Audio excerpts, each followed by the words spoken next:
ஆட போங்க சார். வாழ்க்கையில இந்த உலகத்துல எவன் சார் குடிக்காம இருக்கான்? நீங்க என்னடான்னா என்னைய குடிக்காதீங்க, இயற்கை உணவை ஃபாலோ பண்ணுங்கன்னு சொல்லிக்கிட்டு இருக்கீங்க அப்படின்னு சொல்லி ஒரு தம்பி, கவுன்சிலிங் வந்த தம்பி என்கிட்ட கேட்டாப்புல. தம்பி, வாழ்க்கை பிரச்சனையில சரக்கு பிரச்சனை ஒரு பெரிய பிரச்சனை இல்லாத அளவுக்கு நீ பாத்துக்கிட்ட அப்படின்னம்னா சரக்கு பிரச்சனை ஒரு பிரச்சனையே இல்லை. அதுவே சரக்கு பிரச்சனை வாழ்க்கை பிரச்சனைக்குள்ள வந்து பெரிய சிக்கலை உண்டு பண்ணுச்சுன்னு வச்சுக்கோமே. பாட்டிலுக்குள்ள இருக்கிற சரக்கு மாதிரி பாட்டிலுக்குள்ள உன்னுடைய லைஃப் அடங்கி போயிடும். அதான் உண்மை.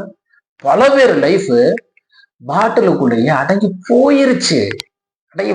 அதனாலதான் சொல்றோம், சரக்கை விடவே முடியல அப்படின்னாலும் இயற்கை உணவை பயன்படுத்தி, இயற்கை உணவை ஃபாலோ பண்ணி, இயற்கை உணவை பின்பற்றுவதன் மூலமாக முற்றிலுமாக சரக்கு, சாராயம், போதை வஸ்துகள் போன்ற பழக்கத்தை எல்லாத்தையும் விட்டொழியலாம். தொடர்பு கொள்ளுங்கள். நன்றி.